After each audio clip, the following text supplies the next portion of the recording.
तो सज्जनों, माता देवहूति का वर्ष आगे नहीं था। माता देवहूति तीन बहनें थी, आकुति, देवहूति और प्रसूति। प्रसूति नाम की जो बहन दक्ष नाम के प्रजापति के साथ ब्याही गई,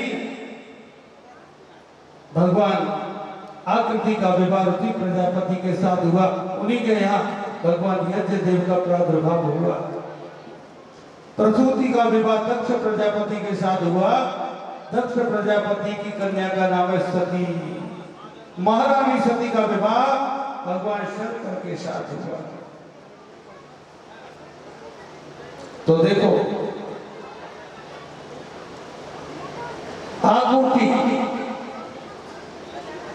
आकुति देवी का कहीं मंदिर देखा है क्या आपने? नहीं देखा होगा। ये आकुति वेदों में है। आकुति देवी की उपासना जो करता है वो दुखी नहीं होता। आकुति देवी कौन सी है जानते हो? जब आप अपने खेतों में फसल तैयार होती है ना, गेहूं की राशि, सरसों की राशि, बाजरे की राशि जब ढेर लगी हुई होती है ना खलिहान में, तो क्या कहते हैं? पूतना कितनी होगी? कोई कहता 60 मन होगी, कोई कहता 80 मन होगी, कोई 90 मन बताता है, कोई 100 मन बताता है। कूदना, और उसके आगे आ और लगा दो। माने संपूर्ण रूप से अपने आप को कूदना, अर्थात अपनी हैसियत के अनुसार, अपनी सामर्थ्य के अनुसार हम व्यवहार करें। अपनी सामर्थ्य के हिसाब से जितनी चादर है ना, उतने ही पैर पसारो। तो अपनी हैसियत के अपने हिसाब से जो व्यवहार करता है, चलता है, वो व्यक्ति दुखी नहीं होता। हैसियत तो है नहीं और किसी की होड़ में लग जाए तो खेती क्यारी बचेगी क्या? अपनी इच्छाओं की पूर्ति बेच के करेगा, बेच के करेगा, और कुछ नहीं मिलेगा तो कर्जा करेगा, संतान के लिए कर्जा छोड़ जाए। बड़पन में हम बड़े माने जाएं, बड़े हम दिखाई दें, बड़े समझे जाएं, तो आकुति की उपासना करना नहीं आया। तो जो लोग आकुति की उपासना करते हैं वो दुखी नहीं होते। तो वेदों में आकुति देवी की उपासना बताइए सज्जनों। तो आकुति, देवहूति और प्रसूति। तो सती महारानी का विवाह भगवान शंकर के साथ हुआ। सती अनाहूत होने के बाद भी दक्ष प्रजापति के यज्ञ मंडप में गई। शिव ने दक्ष को प्रणाम नहीं किया था, इसलिए दक्ष शिव से द्वेष मानता है। सती महारानी यज्ञ मंडप में पधारी, अपने पति का अनादर देखा तो योगाग्नि ने अपने शरीर को भस्म करके नष्ट कर दिया। शंकर जी ने गणों को भेजा और उन्होंने यज्ञ में ध्वंस किया। यज्ञ के आचार्य भृगु मुनि ने अभिमंत्रित जल से सबको भगा दिया। सती का जाने का समाचार भगवान शंकर को मिला तो अपनी जटा को उखाड़ करके जमीन पर पटका तो वीरभद्र नाम का वीर उत्पन्न हुआ। उसने जाकर के यज्ञ में ध्वंस किया और दक्ष को पकड़ करके मस्तक अलग कर दिया। देवताओं ने भगवान शंकर से प्रार्थना की तो भगवान शिव जी पधारे और दक्ष प्रजापति को बकरे का मुख लगाया। भृगु आदि ऋषियों को दंडित किया गया।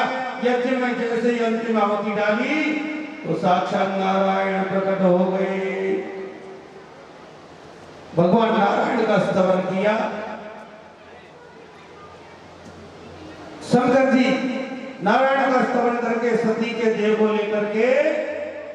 वहां से आकाश मार्ग से जा रहे हैं। सती के शरीर के अंग प्रत्यंग जहां गिरते गए वही एक प्रकार के शक्ति पीठ बन गई, जहां आज भी लोग वहां जा जा करके अपनी कामनाओं को पूर्ण करने लगे। तो देखो, ज्यादा होशियार बनता है ना, जो ज्यादा चतुर बनता है। वैसे दक्ष शब्द का अर्थ होता है चतुर। दक्ष माने चतुर और चतुर माने होशियार, जो अपना काम बनाने में चतुर हो उसको कहते हैं दक्ष। दूसरे का बिगड़ जाए, अपना काम नहीं बिगड़ना चाहिए। तो दक्ष का अर्थ होता है जो ज्यादा मैं करता है ना। मैं का मतलब ये भी मेरा, ये भी मेरा, ये भी मेरा, ये भी मेरा, इसी को कहते हैं मैं। तो जब हम यज्ञ करते हैं, हवन करते हैं, और हवन करते समय जब आहुति प्रदान करते हैं तो पंडित जी क्या बुलवाते हैं?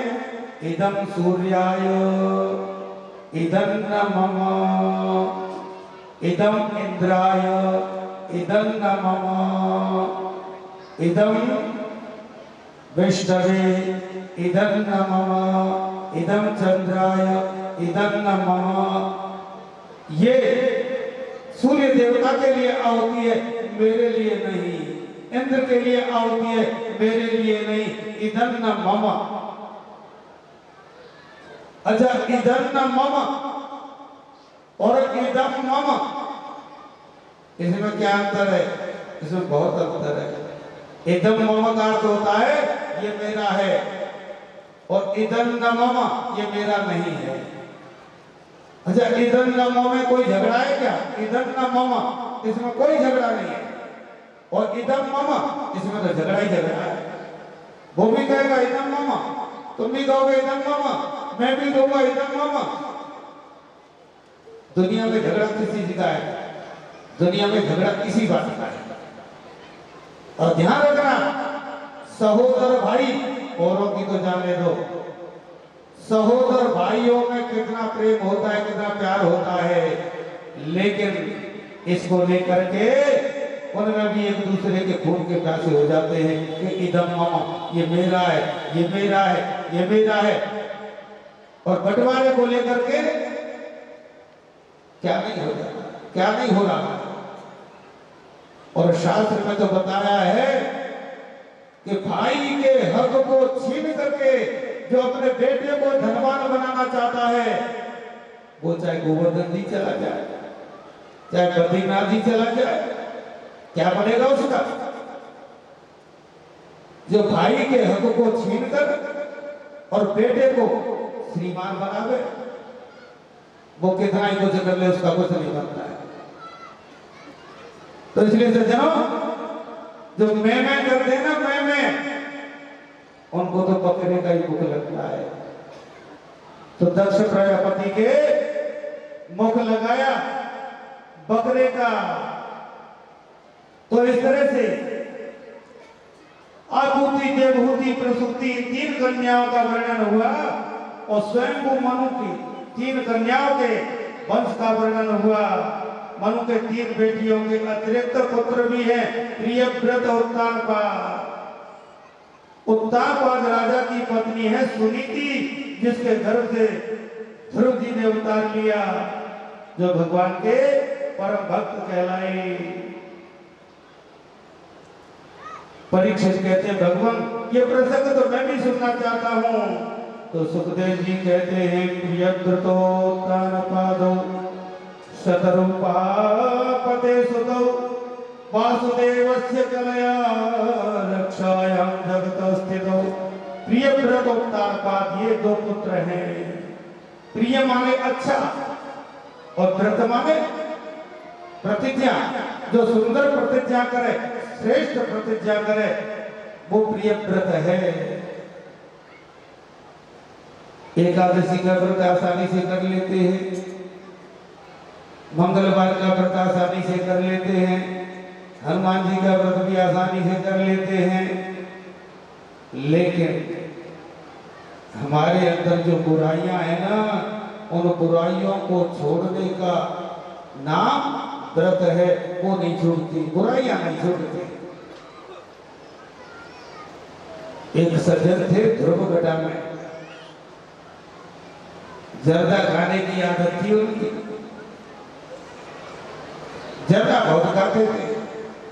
जर्दा यदि बीत गया तो आधी रात में भी वो उठ करके चले जाएंगे, गांव में दुकान खुलवाएंगे, चैन नहीं पड़ेगा। महात्मा ने खूब समझाया, खूब समझाया, संकल्प भी कर ले, लेकिन संकल्प गड़बड़ हो जाए, जर्दा नहीं छोड़। सुबह सुबह की बात थी, ऊपर से वो मेरे पास आए, महात्मा ने चाय बनाई, मैंने कहा चाय पी लो। बोले मैं बिना नहाए तो चाय पीता ही नहीं हूँ, पानी नहीं पीता बिना नहाए। मैंने कहा बहुत अच्छा संकल्प है। और जर्दा दबाए हुए थे, मैंने कहा जर्दा तो चल सकता है बिना नहाए, तो पानी तो नहीं पी सकते, लेकिन जर्दा तो चल सकता है। ऐसी आदत थी। तो हमने बहुतों की आदत है ऐसे। कई पढ़े लिखे भी, एक मास्टर जी थे, मास्टर जी, मैं उस समय आपके राजस्थान में नहीं था, हिमाचल में ही था। कभी कभी मेरा आना होता था तो संयोग से कभी मास्टर जी के घर पहुंचते तो मास्टर ने कह दी कि आपका इनका जर्दा छुड़ाओ, इनका जर्दा छुड़ाओ। मैं मन में सोचता, अध्यापक हैं, गुरु हैं, बच्चों को शिक्षा देते हैं, क्या ये नहीं जानते इस चीज को? इनको मैं क्या कहूँ, कोई अनपढ़ हो उसको समझाया जाए, इनको क्या समझाना? मैंने कभी मना नहीं किया। लेकिन वो क्या कहते थे मास्टर जी को, यदि स्वामी जी कह दें तो मैं छोड़ दूंगा, ये वो कहते थे, लेकिन मैंने कभी नहीं किया। लेकिन एक प्रसंग कभी ऐसा आया, उस समय आसाराम का ही प्रसंग चल रहा था। सारे मीडिया वाले टीवी पर समाचार देखो तो वही, तो मार साहब बोले मेरे से, संयोग से मैं उसी समय आया हुआ था राजस्थान में, तो बोले कि महाराज करोड़ों अनुयायी हैं इनके, इतना प्रवचन देते हैं, इतने लोगों को सुधारते हैं, और फिर ये इतना भी नहीं जानते, इतना भी नहीं समझते।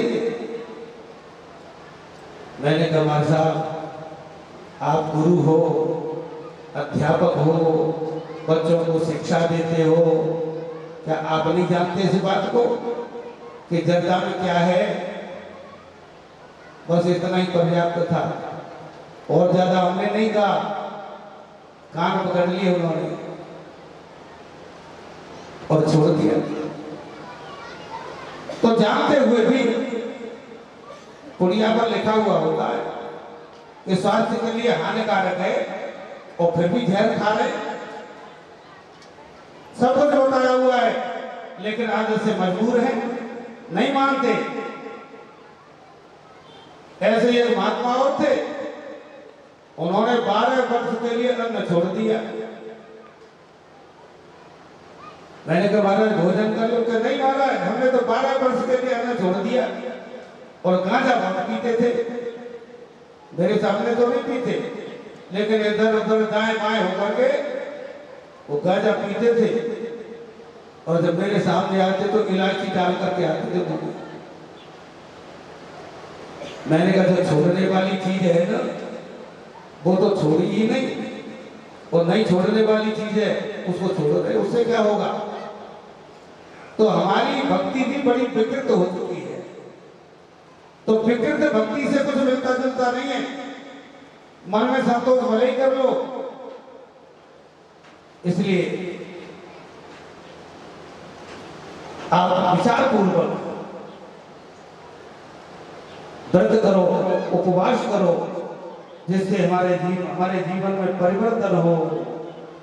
तो प्रिय व्रत कहते हैं अपनी बुराइयां हैं, उन बुराइयों को, दुर्व्यसनों को छोड़ने का नाम व्रत है, उपवास है। तो प्रिय व्रतोत्तान पादो सदरूपा पते सुतौ वासुदेवस्य कलया रक्षायां जगतस्थितौ। तो राजा उत्तानपाद की पत्नी का नाम है सुनीति। न गृहम गृहमित्याहु गृहिणी गृहमुच्यते। बोले घर को घर नहीं कहते, बल्कि गृहिणी को ही घर कहा जाता है।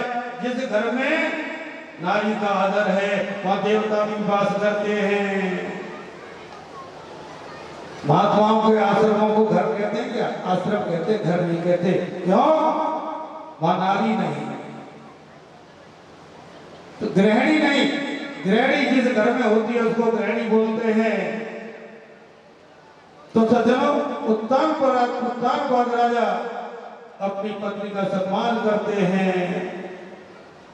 एक बार भ्रमण करते करते सुदूर दूसरे देश में चले गए। एक राजा की पुत्री को देखा जिसका नाम है सुरुचि। उसके प्रति आकर्षण हो गया। सुरुचि के साथ गंधर्व विधि के साथ विवाह कर लिया और बोले चलो हमारे घर। राजा उत्तानपाद के घर सुरुचि आ गई और जैसे ही महल में प्रवेश किया, पूछा ये कौन है? राजा बोले मेरी बड़ी पत्नी है सुनीति। सुरुचि कहने लगी या तो इसको घर में रखो या मुझे रखो, दो नहीं रह सकती।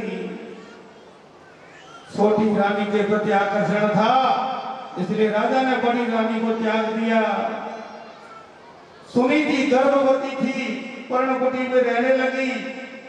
एक सुंदर से पुत्र को जन्म दिया जिसका नाम है ध्रुव।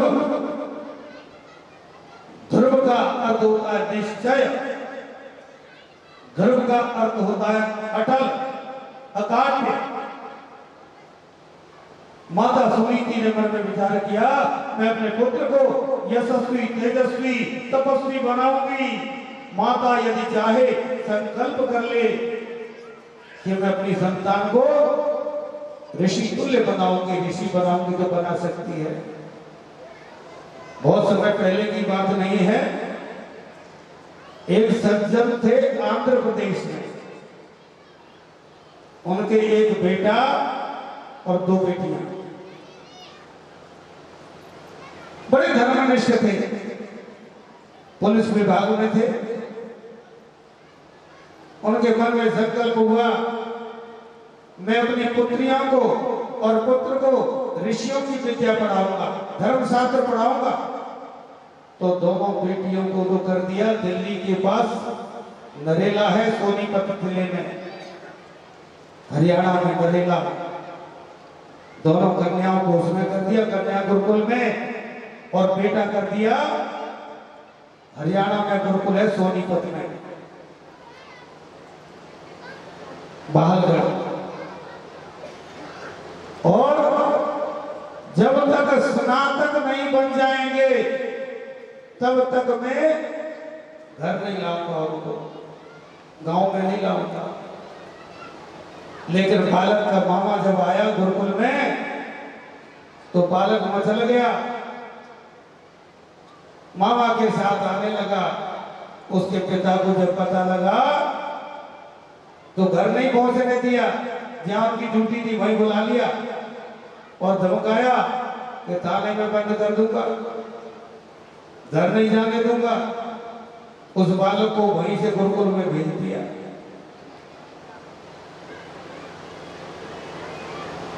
लगभग 7-8 साल हो गए उसको पढ़ते।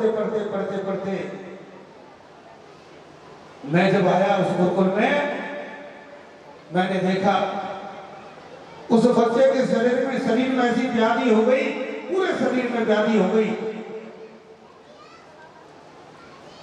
उसके बर्तन भांडे सब अलग कर दिए, छुआछूत जैसा रोग था। और लेकिन इसके बाद भी उसके पिता को समाचार मिला लेकिन घर नहीं लाए। मैंने जब उसको देखा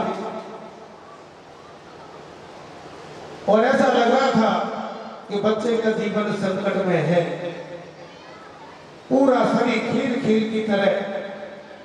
कोई एक सज्जन आए, उन्होंने नीला धोता पानी में घोल करके स्नान कराया तो बच्चा कहते हाथ ऊंचा कूदे।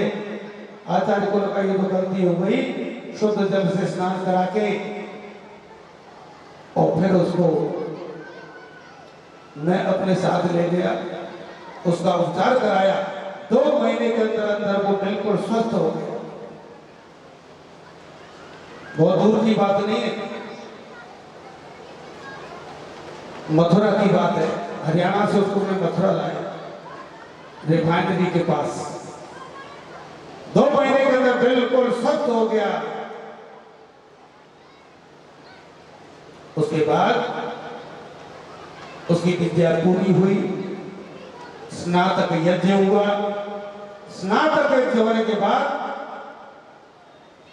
उसके पिताजी जब गांव लेकर के गए तो हम भी साथ में गए थे। उसको देखने के लिए आसपास के गांव बस्तियों से लोग आए, मेला जैसा लग गया। और वास्तव में वो ऋषिकुल्य जीवन था। तो ऐसा संकल्प हमारा हो कि हम अपनी संतान को कैसा बनाना चाहते हैं तो संतान वैसी ही बन सकती है।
अर्जुन भगवान की जय।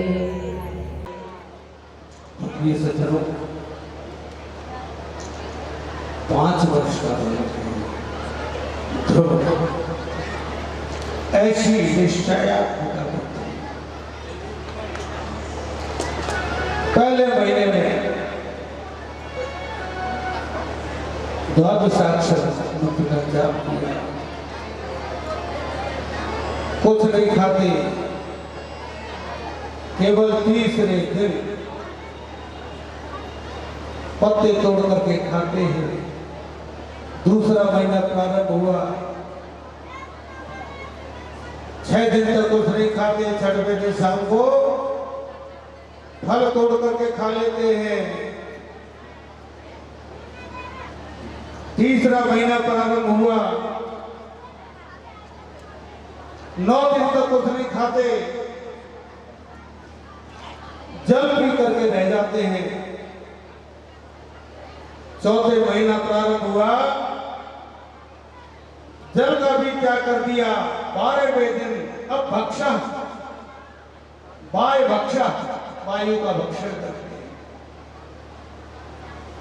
पंचमे मास्यन प्राप्ति, 5वां महीना प्राप्त हुआ, प्राण रुक गए, प्राण अवरुद्ध हो गए, ब्रह्म रंग में सन्नाटा छा गया, हृदय में नारायण का प्राकट्य हो गया। एक पैर से ध्रुव जी खड़े हैं। जब ध्रुव जी के प्राण अवरुद्ध हो गए, समस्त देवी देवताओं के प्राण अवरुद्ध हो गए और देवता रोते रोते ब्रह्मा जी की शरण में गए और बोले, भगवान हम नहीं समझ पा रहे, हमारे प्राण अवरुद्ध क्यों हो गए। ब्रह्मा जी बोले, हमको भी ऐसा ही हो रहा है। नैवं विदाम भगवन् प्राणरोधं चराचरस्याखिल सत्त्वधाम्नः विधेयतयो निज्ञात विमोक्षं प्राप्ताभयं त्वं शरणं प्रपन्नाः। कि प्रभु हमें बचाइए, हमारे प्राण अवरुद्ध क्यों हो गए हैं। भगवान ने कहा, देवताओं डरो नहीं, मेरा निराशा भक्त है, उसका प्राण अवरुद्ध हो गया है और मैं उसको दर्शन देने के लिए जाता हूँ, उसका प्राण संचरित हो जाएगा, सबके प्राण संचरित हो जाएंगे। तो सज्जनों, जिस चतुर्भुज रूप का दर्शन हृदय में ध्रुव जी कर रहे थे, वो अदृश्य हो गया। और जैसे ही ध्रुव जी ने आंखें खोली, छटपटाई, तो सामने चतुर्भुज नारायण के दर्शन हो रहे। बोले नारायण भगवान की जय। भगवान नारायण का दर्शन हुआ, उनका प्राण संचरित हुआ, तो सभी देवी देवताओं के प्राण संचरित हो गए।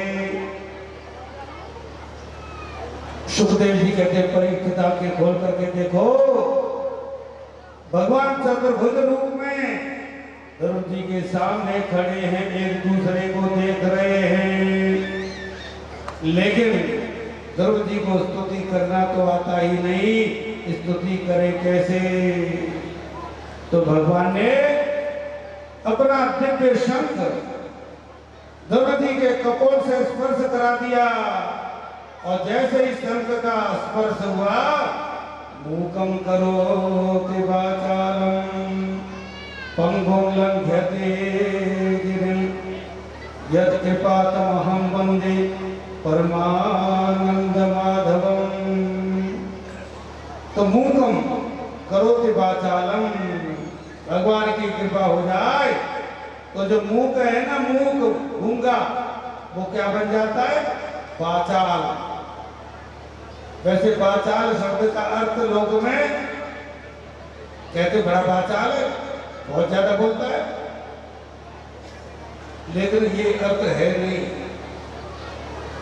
वाचाल का संस्कृत में जो अर्थ किया है ना, वाचा अलम, अर्थात इतना सार गर्भित बोले दूसरी बार बोला ही नहीं जाए, बोलने की आवश्यकता ही नहीं पड़े। ऐसा सार गर्भित बोलो, ऐसा सुंदर बोलो, ऐसा अच्छा बोलो, ऐसा सुचारू बोलो, उसको कहते हैं वाचाल। वाचा अलम, अलम माने पर्याप्तम, अलम का माने पर्याप्त है, आप जो कह रहे हैं उतना पर्याप्त है, अधिक की आवश्यकता नहीं। तो सज्जनों, ध्रुव जी के कपोल से शंख का जैसे स्पर्श हुआ तो उन्होंने बड़ी सुंदर स्तुति की है। सोन्तः प्रविश्य मम वाचमिमां प्रसुप्तां संजीवयत्यखिल शक्तिधर स्वधाम्ना अन्यांच हस्तचरण श्रवणत्वगादीन् प्राणान्नमो भगवते पुरुषाय तुभ्यं। रुचि कहते भगवान मेरी वाणी सोई हुई थी, आपके चरणों में बार बार वंदन करता हूं, आपने मेरी सोई हुई वाणी को जगा दिया। और प्रभु आपने मेरे ऊपर इतनी बड़ी कृपा की है, आज मैं धन्य हो गया, आपसे एक आशीर्वाद चाहता हूं। भगवान बोले ओ क्या चाहिए? कि आपके संतों के चरणों में मेरी प्रीति हो जाए, उत्तरोत्तर भक्ति की वृद्धि मन में होती रहे। भगवान ने सोचा भक्ति तो मांग रहा है, चरणों में प्रेम मांग रहा है, परंतु वन में आने का जो उद्देश्य था वो क्या था? भगवान ने देखा कि भक्ति तो मांग रहा है, लेकिन यहाँ आने का मूल उद्देश्य था कि सौतेली माँ का एक एक शब्द का उत्तर देंगे और राजगद्दी पर बैठ करके दिखाएंगे। मुझे जिसने फटकार लगा करके घर से बाहर कर दिया, तो छोटी रानी माँ को यही दिखाना है, परमात्मा को प्रकट करके राजगद्दी पर बैठ करके दिखाना है, ये संकल्प था। भगवान ने सोचा इच्छा है राजगद्दी पाने की, ऊपर से कहते मुझे भक्ति चाहिए। यद्यपि सहजा भक्ति ध्रुव जी को प्राप्त है, लेकिन राज्य को भोगे बगैर ये संभव नहीं। तो भगवान ने कहा बेटा सहजा भक्ति तो तुमको प्राप्त है ही। तो सज्जनों, भगवान ने आदेशित कर दिया कि राज्य भी भोगो और मेरी जो सहजा भक्ति है तुम्हें अनायास प्राप्त है, और अभी तुम घर जाओ और राज्य को भोगो, प्रशासन को भोगो, भक्ति तो तुम्हें मिली हुई है। तो सज्जनों, ध्रुव जी आज कितने प्रसन्न हैं। ध्रुव जी के मन में अत्यंत प्रसन्नता है। ध्रुव जी लौट करके आ रहे हैं, माता पिता उसको जैसे ही पता चला तो पिता ने रथ सजवाए, घोड़ा सजवाए, हाथी सजवाए। ध्रुव जी कहने लगे कि हाथी घोड़ा की आवश्यकता नहीं, अब तो बस एक ही चीज है कि मैं जो भी मेरे सामने उसकी सेवा करूं, मैं तिनके से भी अपने को छोटा समझूं, मैं सबको सम्मान दूं और सम्मान पाने की इच्छा न रखूं। तो सज्जनों, ध्रुव जी ने अपने पिताजी के चरणों में प्रणाम किया। पिता महाराज, मेरी सौतेली माँ के प्रति आपका आकर्षण नहीं होता तो क्या कभी वन में आप जाने देते क्या? लेकिन ऐसा सौभाग्य मुझे प्राप्त हुआ।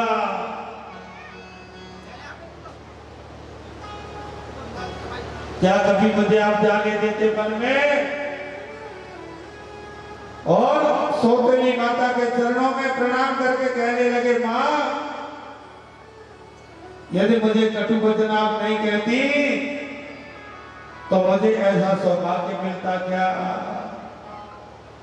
अपनी माता सुनीति के चरणों में साक्षात दंडवत करके रोने लगे और बोले कि माँ, ऐसी माता तो भगवान सबको ही क्यों देवे। तो सज्जनों, राजा उत्तानपाद ने ध्रुव जी का अभिषेक किया राज्य गद्दी पर बिठा करके और कहने लगे अब तो भजन करने के लिए वन में जाता हूं। उत्तानपाद राजपाट छोड़ करके वन में चले गए, अपना कल्याण कर लिया। ध्रुव जी महाराज बड़ा सुंदर प्रशासन चला रहे हैं। उनका सौतेला भाई है ना उत्तम, बड़ा उद्दंड है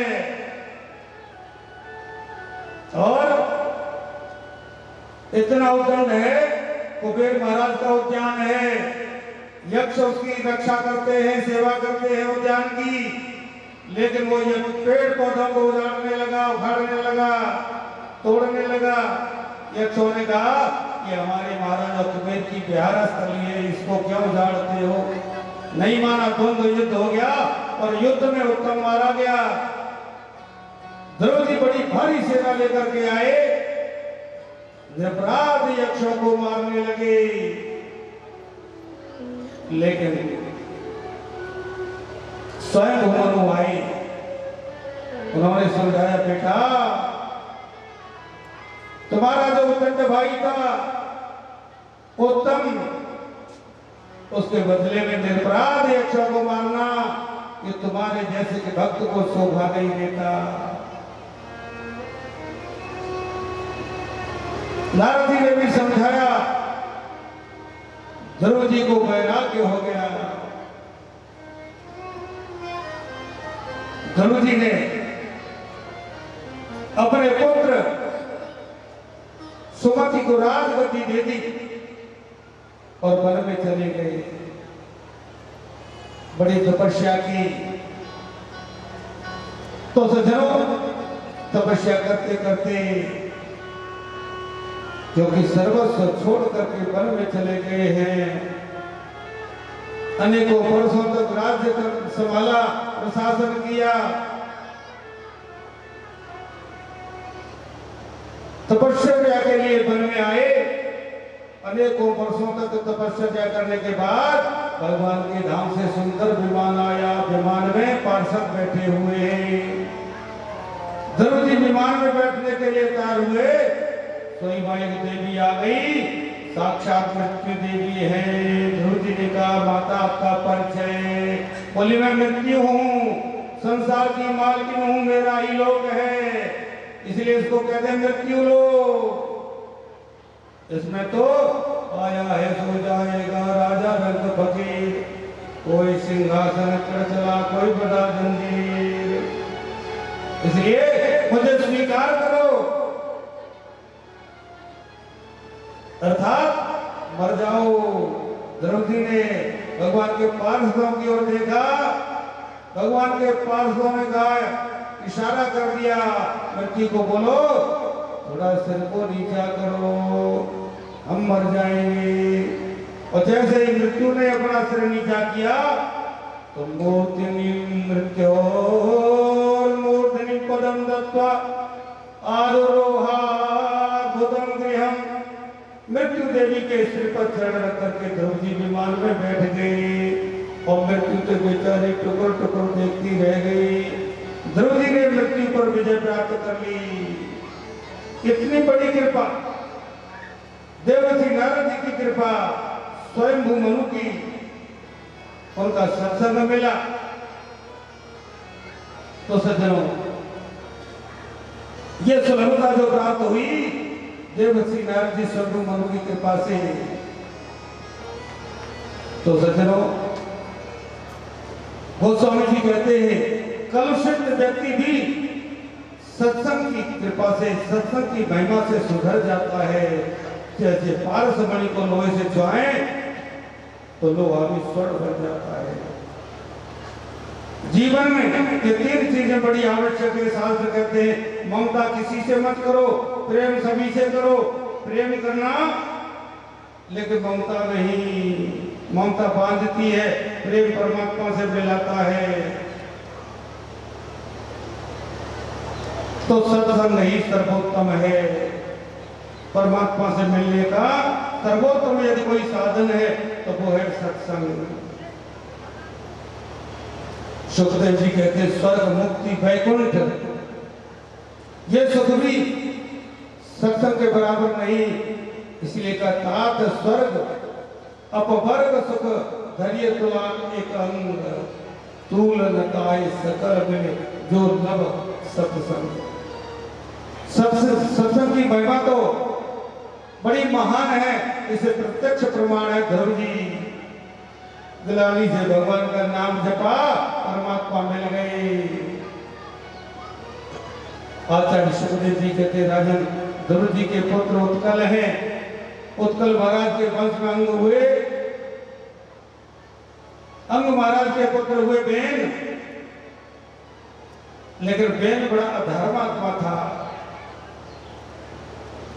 इतना अधर्मात्मा था, इतना उद्दंड अभिमानी, अपराध पर अपराध करता है, ऋषियों का अपराध करता है, संतों का अपराध करता है, ब्राह्मणों का अपराध करता है। ऋषियों ने समझाया, समझ में नहीं आया। यदा देवेषु वेदेषु गोषु विप्रेषु साधुषु धर्मे मयि च विद्वेषस्तवासु विनश्यति। देवताओं के प्रति, वेदों के प्रति, गौ ब्राह्मणों के प्रति यदि मन में विद्वेष है तो ध्यान रखना, वो ज्यादा नहीं चलता है, वो शीघ्र नष्ट हो जाता है। ऋषियों ने मंत्र शक्ति से उसको समाप्त कर दिया और उसका गंगा का मंथन किया, तो पृथ्वी महाराज प्रकट हुए। साक्षात लक्ष्मी स्वरूपा अर्ची, जो लक्ष्मी स्वरूपा है, वो भी प्रकट हुई।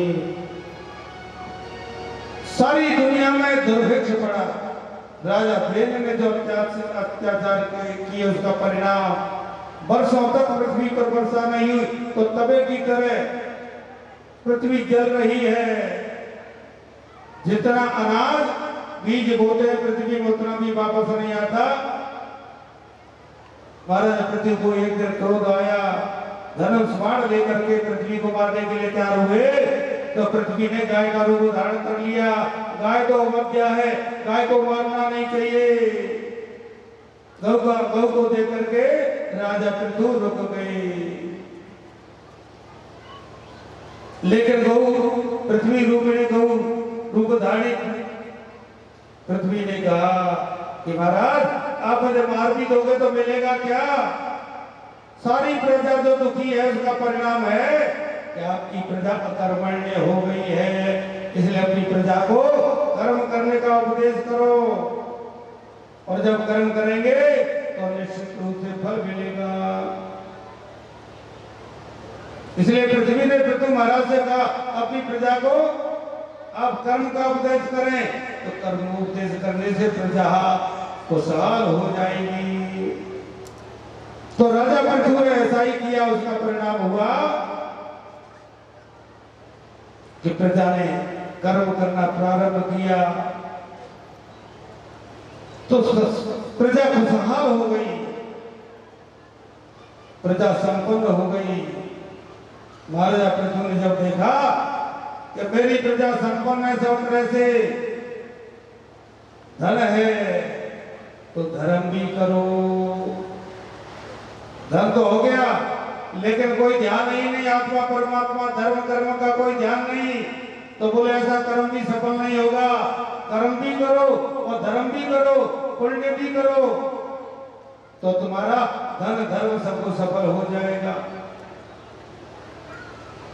तो महाराजा पृथ्वी ने 100 अश्वमेध यज्ञ करने का संकल्प किया, और जो 100 अश्वमेध यज्ञ करता है वो इंद्र बन जाता है। जब यज्ञ प्रारंभ किया तो इंद्र के मन में भय हो गया। यज्ञ का जो अश्व छोड़ा गया था, देवराज इंद्र उस अश्व को चुरा करके ले गए और कहाँ बांध दिया, जहां भगवान कपिल तपस्या कर रहे हैं। तो सज्जनों, जब राजा पृथ्वी को पता चला तो राजा पृथ्वी ने 99 यज्ञ करके छोड़ दिए। बोले मुझे अब यज्ञ नहीं करना है, मुझे इंद्र नहीं बनना है। राजा पृथ्वी ने 99 यज्ञ किए। यज्ञ में भगवान नारायण का प्राकट्य हो गया और बोले मैं प्रसन्न हूं, अभीष्ट वर मांग सकते हो। तो राजा पृथ्वी ने कहा भगवान आप देना ही चाहते हो तो ये 2 कान है ना, इन दोनों कानों से आपकी कथा सुनते सुनते मैं अघाता नहीं हूं। इन दोनों कानों में 10,000 कानों के सुनने की शक्ति प्रदान करो। भगवान ने कहा पृथु जी ये क्या मांग रहे हो? ये दोनों कान वाले तो कहते हैं क्या सुनना है कथा, बहुत सुन ली, और आप कहते हो कि 10,000 कानों के सुनने की शक्ति प्रदान करो। तो सज्जनों, भगवान ने कहा एक वस्तु ऐसा ही होगा। महाराजा पृथु के पुत्र का नाम है अंतर्ध्यान। अंतर्ध्यान के बेटा हुए हविर्धान, और हविर्धान के पुत्र है प्राचीन बर्ही।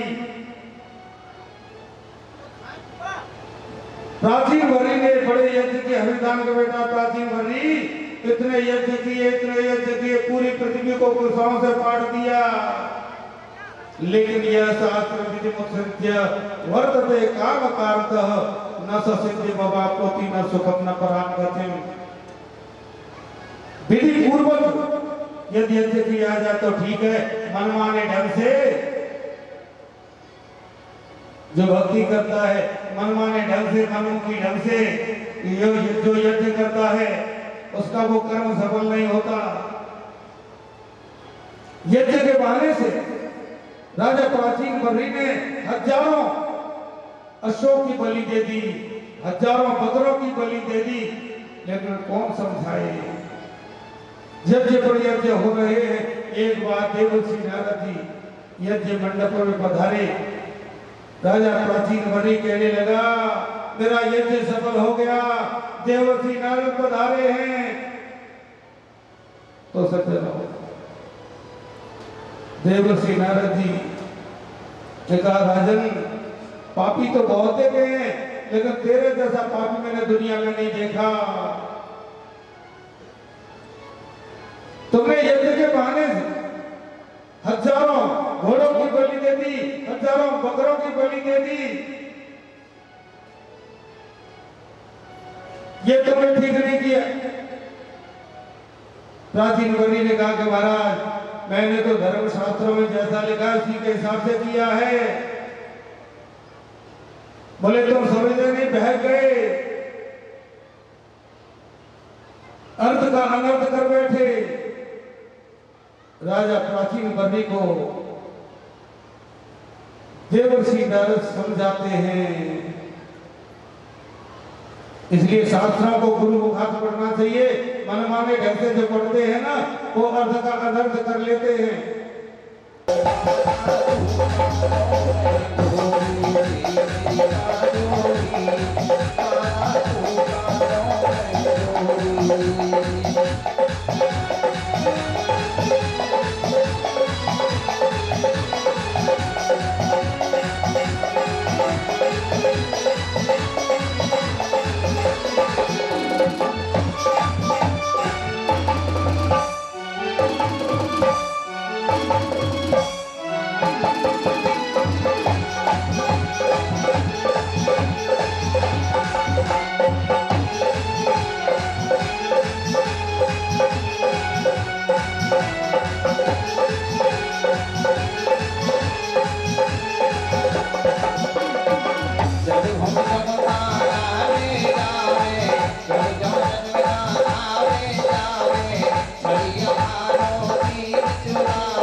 ऋषभदेव जी भगवान के 24 अवतारों में 8वें अवतार है।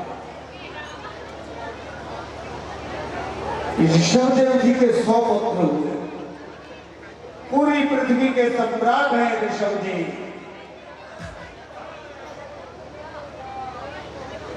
एक दिन तो 100 पुत्रों में सबसे बड़े जो पुत्र हैं उनका नाम है भरत। एक दिन ऋषभदेव जी ने अपने समस्त पुत्रों को पास में बुलाया और बोले, मैं ये कहना चाहता हूं कि हम दिन में जो भी काम करते हैं, बोले प्रत्येक परिवार में रात्रि को 1 घंटे बैठ करके शास्त्रों की कथा सुनानी चाहिए। एक सदस्य बैठ करके कथा सुनावे और बाकी सब कथा सुने। 1 घंटा प्रतिदिन ईमानदारी से भगवान के लिए कम से कम निकालना ही चाहिए, लेकिन ऐसा नहीं कर पाते। ऋषभदेव जी का जीवन और उनका तो नियम था,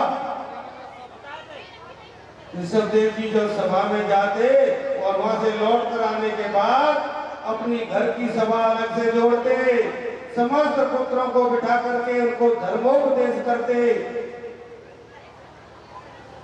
कोई माता पिता अपने पुत्रों के शत्रु होते हैं जो पुत्रों को सुंदर शिक्षा संस्कार नहीं देते। महाराज ऋषभदेव जी अपने पुत्रों को लेकर के बैठे थे, तो ऋषभदेव जी ने अपने पुत्रों से प्रश्न किया, बोले अब तुम सब बड़े हो गए हो, युवा हो गए हो, लेकिन मैं आप लोगों से प्रश्न करना चाहता हूं। भक्त ने कहा, कहिए भगवान। तो राजा ने पूछा, तो ये शरीर तुम्हें क्यों मिला है? पुत्र कहने लगे, प्रातः काल उठते, स्नान करते, संध्या करते, बाल भोग करते, राजपाट का कार्य संभालते, शाम को खेलते कूदते हैं, संगीत करते हैं और भोजन करते हैं, रात्रि में सो जाते हैं। ऋषभदेव जी कहने लगे, ये शरीर इसलिए नहीं मिला, नायं देहो देहभाजां त्रिलोके कष्टान् कामान् हन्ते विनं भुजाय यत् ततो दिव्यं पुत्रकायेन सत्तं सुचेत्यस्मात् धर्मसौख्यं तदनन्तं। बेटा, ये शरीर केवल खाने पीने, सोने, हंसने गाने के लिए नहीं मिला है। इस शरीर से हमको महापुरुषों का संग करना चाहिए और प्रातः का ब्रह्म मुहूर्त में उठ करके स्नान करके भजन करना चाहिए। तो सज्जनों, जब हम कभी अपना मकान बनाते हैं ना, तो मकान बनाते समय ये भी ध्यान में रहे, क्योंकि बिना मंदिर का मकान बोले शमशान के सदृश माना जाता है, इसलिए मंदिर जरूर होना चाहिए घर के अंदर। और मंदिर है तो इन बातों का भी ध्यान रखना चाहिए कि मंदिर में मूर्ति है। ये भाव कभी मन में मत लाओ, उन्हें तो साक्षात भगवान मानो कि भगवान विराजे हुए हैं। और घर में जो भोजन बनावे ना, तो भगवान को जो भोग लगावे, ऐसी किसी वस्तु का सेवन नहीं करें जो भगवान को भोग में नहीं रखा जाता, वो रसोई में नहीं आना चाहिए। और भोजन जो घर में बनावे तो मन में भाव ये लावे कि भगवान का भोग बन रहा है।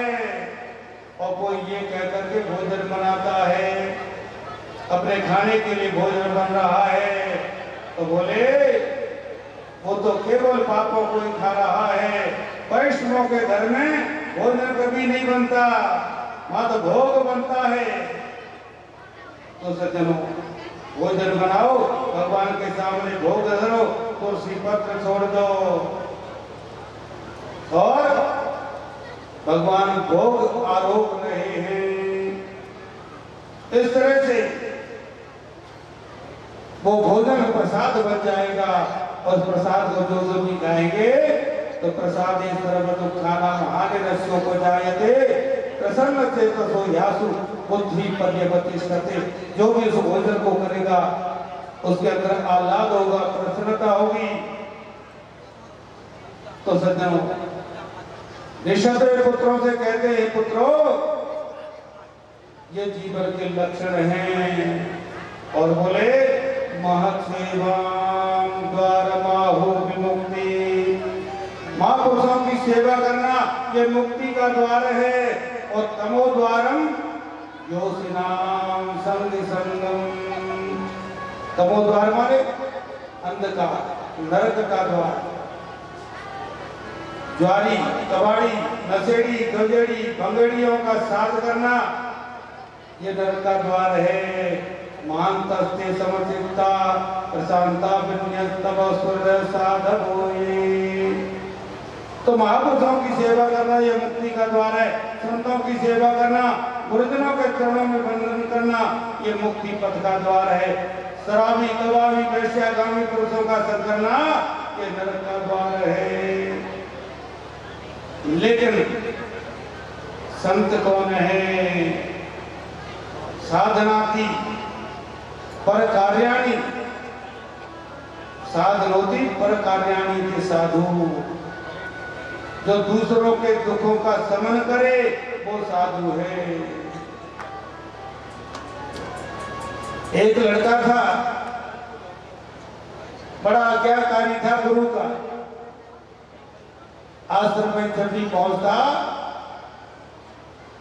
तो गुरु के चरण दबाता। शाम को जब भोजन कर ले, और भोजन करने के बाद गुरु शयन करते, वो शिष्य महात्मा जी के पैर दबाने लगता। थोड़े बहुत पैर दबा के अब गुरु कह देंगे कि बेटा अब तुम भी आराम करो। लेकिन कई कई गुरुओं को तो ऐसी आदत पड़ जाती है कि शिष्य की तो चिंता ही नहीं, दबाते रहो बेटा, दबाते रहो बेटा। तो गुरु जी सो रहे थे और शिष्य उनके चरण दबा रहा था। 9 बजे चरण दबाना शुरू हुआ, 10:30 बज गए। शिष्य ने सोचा शायद गुरु जी अब सो गए, खर्राटे भरने लगे। तो प्रणाम करके और वो चलने लगा। तो गुरु जी ने कहा सुनो। शिष्य ने देखा गुरु जी तो जाग रहे हैं, फिर चरण दबाने लगा। तो गुरु जी ने कहा तुम कितने भाई हो? शिष्य ने कहा हम 4 भाई हैं महाराज। अच्छा 4 भाई हो क्या? ठीक है, पांव दबाओ। और थोड़ी देर बाद शिष्य ने सोचा कि शायद अब गुरु जी सो गए होंगे, तो उठकर जाने लगा। और जैसे उठकर जाने लगा गुरु जी उठ गए और बोले सुनो, तुम बोल रहे थे 4 भाई हैं, तो शादी हो गई है? बोले हमारा शादी हो गई है। बाल गोपाल कितने हैं? शिष्य ने सोचा गुरु जी तो अभी जाग रहे हैं। तो चरण दबाते दबाते रात्रि के 2 बज गए। शिष्य ने सोचा अब तो गुरु जी सो ही गए, तो थोड़ा बहुत मैं भी सो जाऊं। और शिष्य जो चलने को तैयार हुआ, आंखें खुल गई और बोले कि तुम कितने भाई हो? यानी शाम को जो प्रश्न किया था ना, वही प्रश्न कर दिया। तो सज्जनों, शिष्य बोला कि महाराज हम 3 भाई हैं। तो रात को 10 बजे तक तुम कह रहे थे 4 भाई हैं, और भी सुबह कह रहे हो कि हम 3 भाई हैं। शिष्य ने कहा ऐसे ही हम आपके चरण रात्रि भर बैठ करके दबाते रहे तो 3 ही रह जाएंगे। आप तो मना करने वाले हैं नहीं, इसलिए हम 3 ही भाई रह जाएंगे। तो दूसरों का भी ध्यान रखे। नहीं कहीं हमने ऐसे महात्माओं को देखा है कि शरीर बड़ा हृष्ट पुष्ट शरीर है, पहलवान की तरह खूब मस्टंडे हैं, लेकिन आदत पड़ गई है जो भी आए हाँ दबाओ पे दबाओ, चरण दबाओ। लेकिन एक गया तो दूसरा आ गया, दूसरा आ गया तो तीसरा आ गया। आपने सुना होगा, इस क्षेत्र के बड़े प्रख्यात, बड़े तपोनिष्ठ संत थे गोमतीदास जी महाराज। आपने देखा होगा, उनके लाखों में अनुयायी थे, लाखों शिष्य थे, और जो भी आए चरण दबाए, जो भी आए चरण दबाए। परिणाम में ये हुआ, नसें खत्म हो गई, बैठने उठने में भी परेशानी, पैर भजन नहीं ले। तो ये आदत ऐसी पड़ जाती है कि जब दबाने लग जाओगे ना, अच्छा कोई जिस दिन दबाने वाला नहीं मिलेगा ना, तो भड़बड़ाते रहो, पैर पटकते रहो और सोचे कोई आवे। लेकिन कितने तो समझ जाते कि जाएंगे तो महाराज पकड़ लेंगे, तो जाकर के भी नहीं आएंगे फिर। इसलिए दूसरों का भी ख्याल रहे, दूसरों का भी ध्यान रहे, इस तरह से। तो ऋषभदेव जी ने कहा कि संतों की सेवा करो, महापुरुषों का सानिध्य करो, ये मुक्ति का मार्ग प्रशस्त करता है। तो सज्जनों, ऋषभदेव जी के 89 पुत्र तो उसी समय बैरागी बनकर के, विरक्त बनकर के वन में चले गए, योगी बन गए। और ऋषभदेव जी ने भी भरत को राजगद्दी सौंप करके स्वयं वन में चले गए भजन करने के लिए। एकांत देकर के भजन करने लगे। तो भजन करने वालों के बाद ये कहीं भी चले जाए, हिमालय की कंदराओं में चले जाए, ये दुनिया वाले वहां भी पहुंच जाते हैं और कहते महाराज हम इसलिए दुखी हैं। तो नाना प्रकार की कामनाएं होती हैं, उन कामनाओं को लेकर के लोग पहुंचते हैं। और ये माता बहने पीछे नहीं रहती, ये भी पहुंच जाती कि महाराज कोई ऐसा ताबीज बना दो कि हम देवता जी को जैसे कहें वैसे ही चले। मैंने कहा चिंता मत करो, ऐसा ताबीज भरेंगे। तो इनकी ताबीजों में सारी बुद्धि ताबीजों में रहती है कि ऐसा ताबीज बना दो, कभी जिधर कान बैठे उधर ही चले पड़े, हम जैसा कहें वैसे ही करें। लेकिन ऋषभदेव जी कहने लगे, अरे ये सब मैं कुछ नहीं जानता, मैं तो एक ही बात जानता हूं कि संसार की जितनी भी विपत्तियां हैं, उन विपत्तियों को दूर करने का सामर्थ्य भगवान के नाम में है। भगवान के नाम का जाप करो। लेकिन ये दुनिया वाले फिर भी नहीं मानते, फिर भी पहुंचते हैं।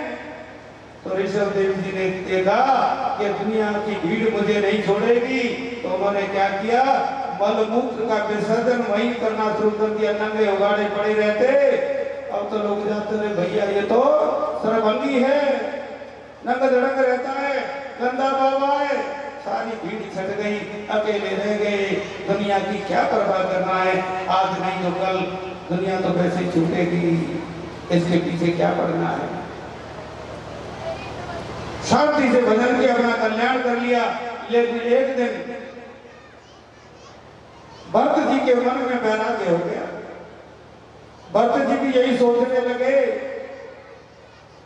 कि मेरे पिताजी वन में चले गए, यदि इस राजपाट में वास्तव में सुख होता तो मेरे पिताजी इसको छोड़ करके क्यों जाते।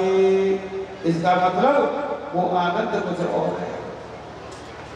ऐसा सोचते सोचते अपने पुत्र सुमति को राजगद्दी सौंप करके वो भी वन में चले गए। और ऐसे वन में गए यहाँ पर ठंडी ठंडी हवाएं चल रही हैं, गंडकी नदी के किनारे। गंडकी नदी में गले तक जल में खड़े होकर के वो जाप करते थे, 18 घंटा जाप करते थे। ऐसा कहते हैं कि जल में खड़े होकर के मंत्र शीघ्र सिद्ध हो जाता है। लेकिन वो सिद्धि की भावना से नहीं, वो तो भगवत प्राप्ति की भावना से भजन करने के लिए गए थे। तो सज्जनों, सरस्वती, नर्मदा, कावेरी, गंगा, इन नदियों में खड़े रह करके यदि हम भजन करें तो मंत्र की सिद्धि हो जाती है। भरत जी ने देखा, एक दिन एक दृश्य देखा एक गर्भवती हिरणी नदी में पानी पीने आई और पीछे से किसी शेर ने जोर से दहाड़ लगाई। दहाड़ सुनते ही हिरणी नदी में कूद पड़ी, जल्दी जल्दी नदी को पार कर रही थी। गर्भ प्रसवित हो गया पीड़ा के कारण और शेर के भय के कारण। उस हिरणी का प्राणांत हो गया। लेकिन छोटा सा शिशु है, हिरणी का छोटा सा बच्चा नदी में बहता जा रहा है। भक्त जी का हृदय भराया, हे भगवान, नन्हा हिरण का बालक नदी में बह करके मर जाएगा। भक्त जी ने माला छोड़ दी, माला को गले में डाल लिया और नदी में से उस बच्चे को निकाल ले आए, अपने कुटिया पर लाए, ईंधन जलाया, अग्नि से उसको तपाया, सर्दी दूर की। तो हिरणी के बच्चे को लेकर के कुटिया में पाला पड़ोसा। थोड़ा बड़ा हो जाने पर 10-5 दिन का हो जाता तो हिरणों के झुंड में छोड़ देते। लेकिन भरत जी का मन उस शावक में चला गया। धीरे धीरे वो प्रेम ममता में बदलने लगा। भरत जी का प्रेम ममता में बदलने लगा। तो ममता ही तो बंधन का कारण होती है। उस हिरण के बच्चे में उनकी ममता हो गई। उसको नहलाते, हरी हरी घास ला करके खिलाते, उसकी देखभाल करते। परिणाम ये हुआ, जो 18-18 घंटे माला जपते थे अब तो घंटे 2 घंटे माला जपते, उसमें भी मन नहीं लगता, कहीं इधर उधर निकल जाए। हिरण का बच्चा है, कभी पीठ भजलाता है, कभी आगे कूदता, कभी पीछे, कभी दाएं, कभी बाएं, और कभी छलांग लगा करके आश्रम से बाहर निकल जाता है तो पीछे दौड़ते पकड़ने के लिए, कहीं कोई हिंसक जानवर नहीं आ जाए। अब तो घंटे 2 घंटे भी माला छूट गई।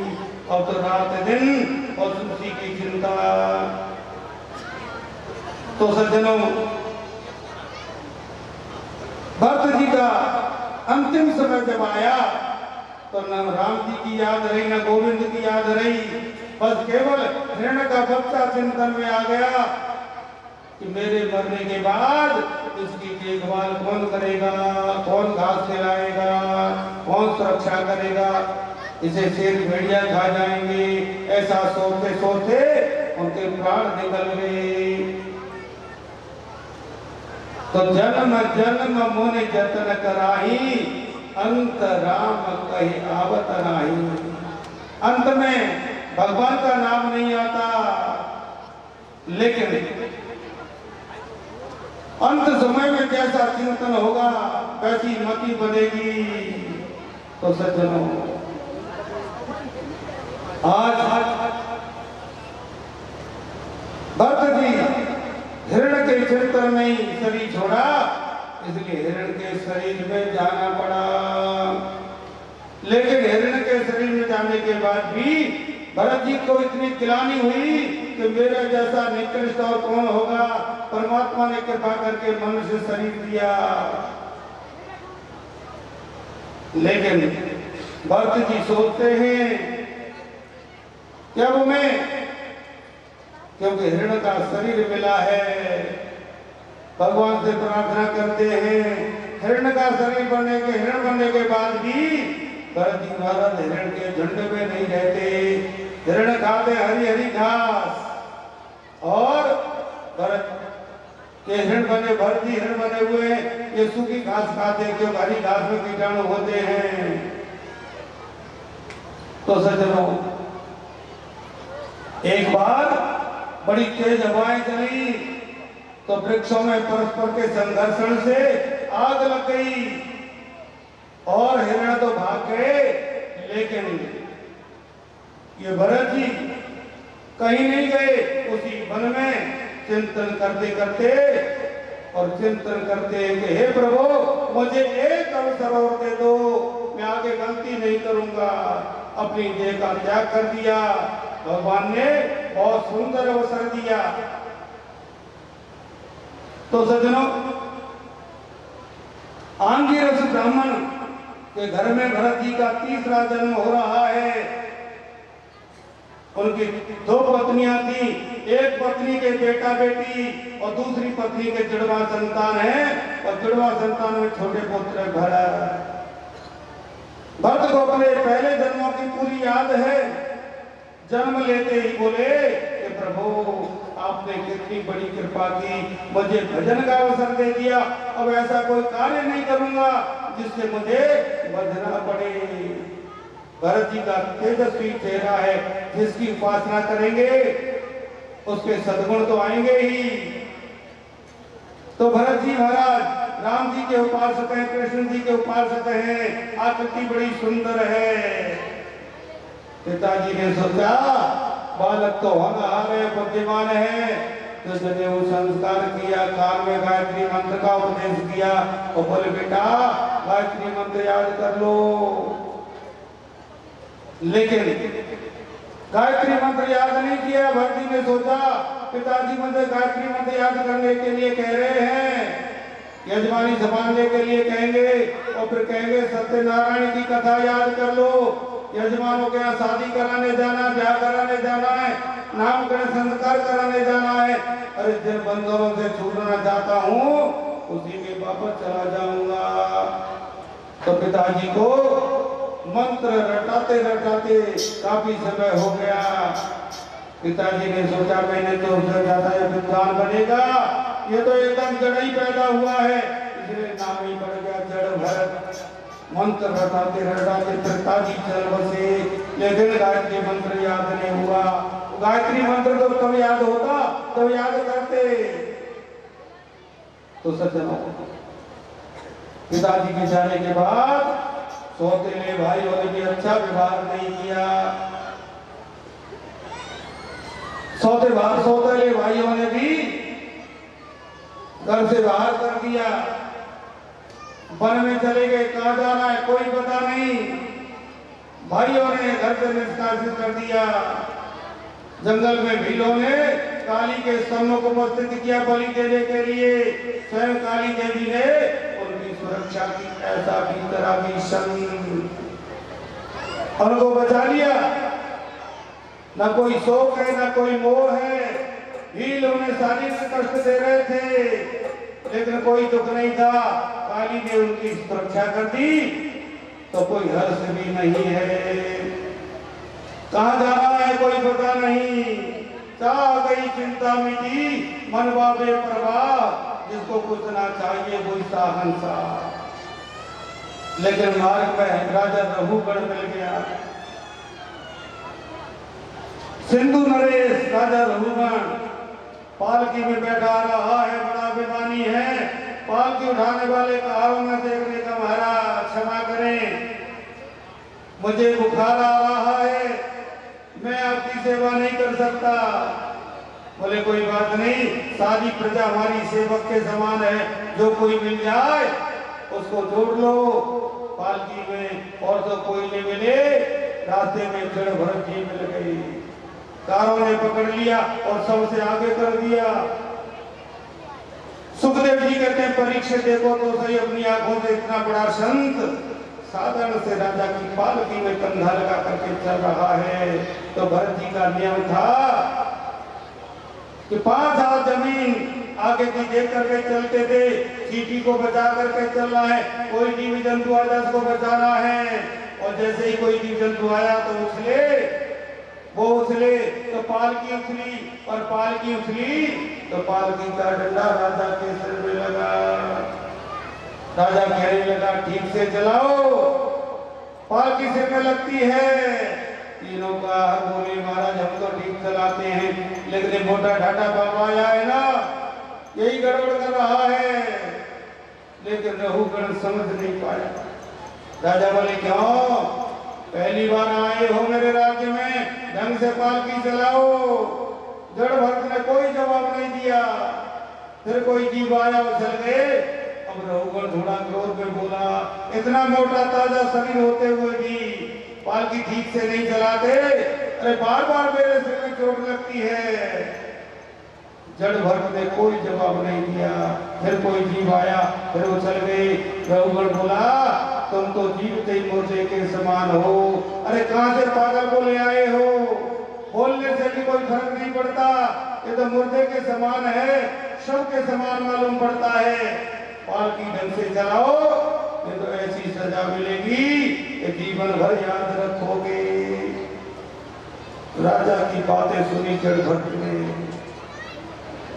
जड़ भर से विचार करने लगे। आज तक कभी किसी से कुछ बोला नहीं, लेकिन आज तो बोलना पड़ेगा, और यदि नहीं बोला तो दुनिया कहेगी। जड़ भर्ग जैसे ज्ञानी ने कंधा लगाया पालकी में, फिर भी राजा झड़काई जड़ रह गया। पालकी रखी है कंधे पर, जड़ भर्ग ने पीछे मुड़ करके राजा की ओर देखा और कहने लगे, त्वयोदितं जगत्यधिवीरभार गन्तुर्यदिशादधिगम्यबद्धं पीबेतिरासो न विदौ प्रवादः। बोले राजन, ये तुम्हारी बात मेरी समझ में नहीं आई। पालकी चलाने का परिश्रम उसे होगा जो पालकी चलाता है, जिसने कभी चलाई नहीं उसे श्रम क्यों होगा?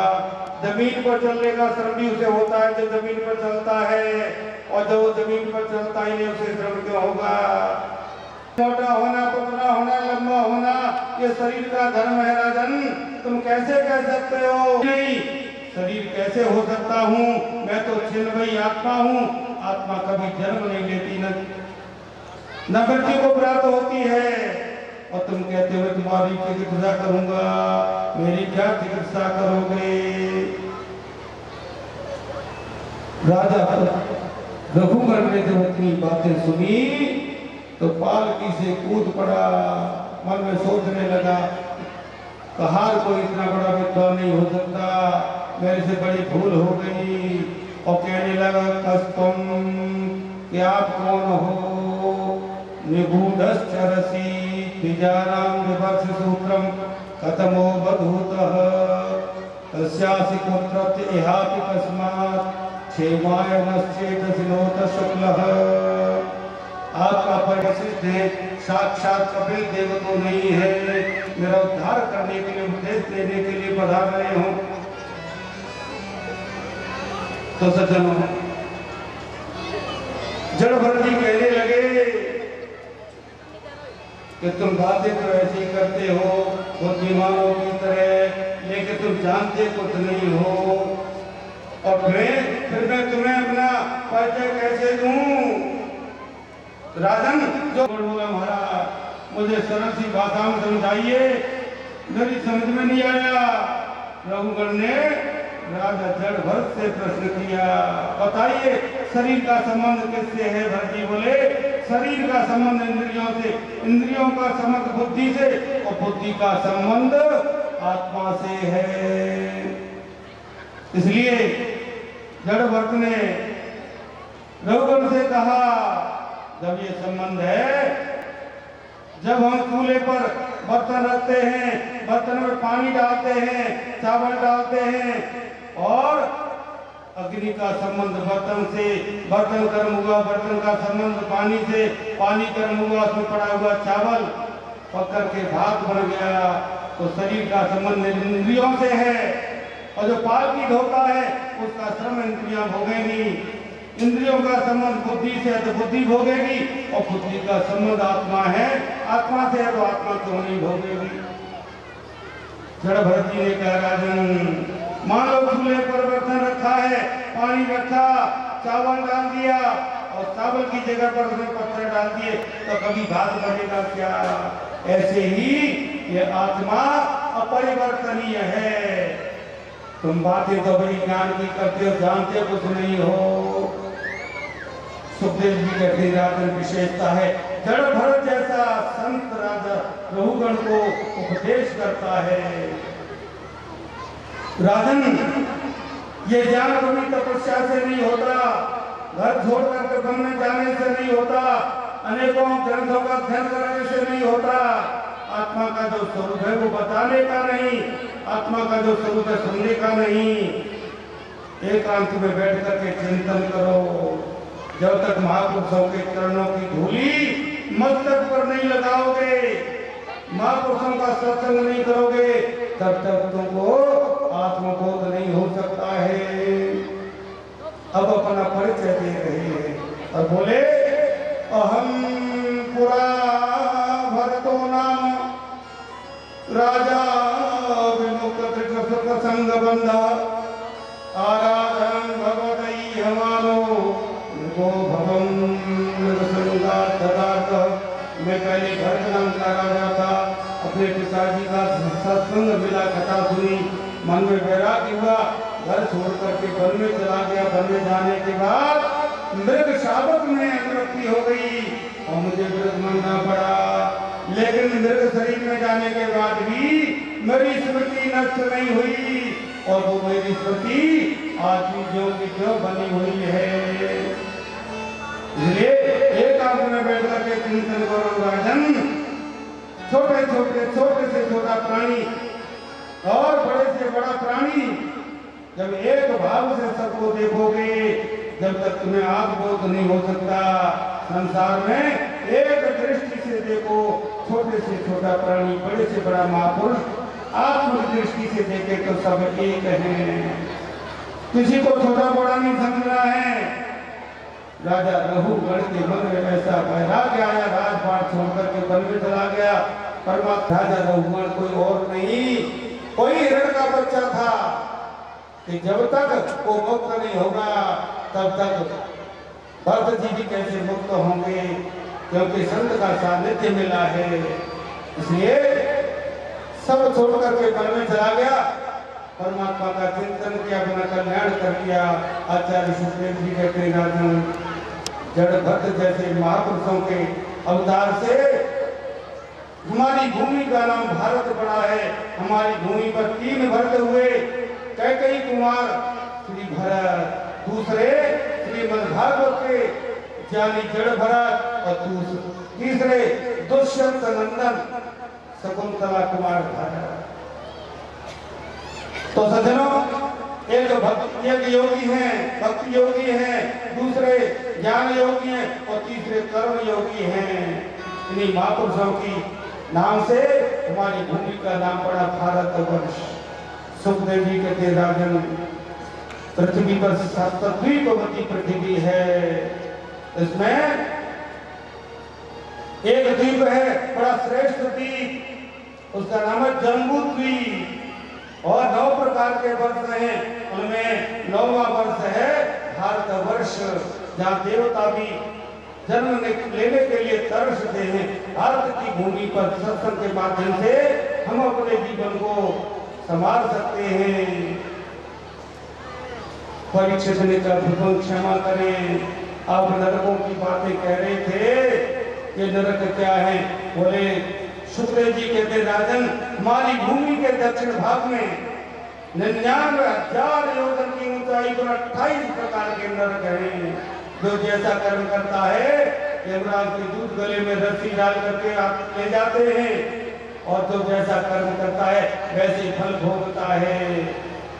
तो तामिश्र, अन्नतामिश्र, रौरव, महारौरव, कुंभी पाक, कालसूत, अशीपत्रवन, तो झूठी गवाही देने वाले, धोखा जो करता है तामिश्र नामक नरक में गिरता है। जो व्यक्ति पराई धन को हड़पना चाहता है वो अंधतामिश्र नरक में जाता है। जो व्यक्ति किसी से घृणा द्वेष करता है वो रौरव नरक में जाता है। जो व्यक्ति हिंसा करता है वो कुंभी पाक नरक में जाता है। बोले ये क्या है? बोले बहुत बड़ा कढ़ाया है, कढ़ाई जिसमें हजारों में तेल उबल रहा है। पाप करने वाले, हिंसा करने वाले व्यक्ति को उसमें डाल दिया जाता है। बुरे कर्मों को याद करके सजा भुगतनी पड़ती है। तकलीफ तो बहुत होती है, मरने से भी ज्यादा, लेकिन मरता नहीं है। इसलिए किसी भी प्राणी की हिंसा मत करो, कष्ट मत दो। ये पशु पक्षी परमात्मा की सृष्टि का सौंदर्य है। जिसको जीवन धारण नहीं कर सकते, हम जीवन नहीं दे सकते, उसको मारने का कोई अधिकार हमें नहीं है। तो इस तरह से बड़ा सुंदर उपदेश किया जड़ भरत जी ने और बोले हिंसा की वृत्ति को छोड़ो और वेद के विरुद्ध तो आचरण करेंगे तो फल तो भुगतना ही पड़ेगा। बोली वृंदावन बिहारी लाल की जय हो। आयो कनुआ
तो मैंने वहां देखा आसाराम के पास उस समय भीड़ भाड़ पड़ने लग गई थी टीवी पर, पहले अखबारों में फिर टीवी पर आ गए। पुस्तक लिखी है उन्होंने, स्वामी आत्मानंद जी ने वेदांत मार्तंड नाम की पुस्तक लिखी है। पुस्तक तो बहुत अच्छी है। एक दिन अपने गुरुजी से बोले कि गुरुजी हमने ऐसी पुस्तक लिखी है कि जिसके पढ़ने से वैराग्य हो जाएगा। गुरुजी कहने लगे कि तुमने तो पुस्तक अब लिखी है और तुमको वैराग्य कैसे हुआ? जैसे तुमको वैराग्य हुआ वैसे दूसरे को भी हो जाएगा। तुम्हारी पुस्तक पढ़ने से वैराग्य होगा, पुस्तक पढ़ने से वैराग्य होता है। तो सरयू नदी के किनारे गोरखपुर साइड में रहते थे। सरयू नदी के किनारे कोई आश्रम नहीं बनाया। लगभग 1 किलोमीटर दूर होगी वहां से सरयू नदी। एक घड़ा जल ले आते थे, स्नान करने जाते और एक घड़ा सुबह तक जलाते थे। उनके गुरुजी के स्वामी स्वतंत्रानंद जी महाराज बहुत बड़े विद्वान थे। 5 पुस्तकें लिखी हैं और 5 पुस्तकें ऐसी नहीं है कि राम रहीम के दोहे निकाले। वैदुष्य जगत में प्रख्यात है, उनकी भाषा की प्रांजलिक है, बहुत बड़े विद्वान थे। जय हो। व्यासदेव भगवान की जय हो। सुखदेव जी महाराज की जय हो। कबीर से हरे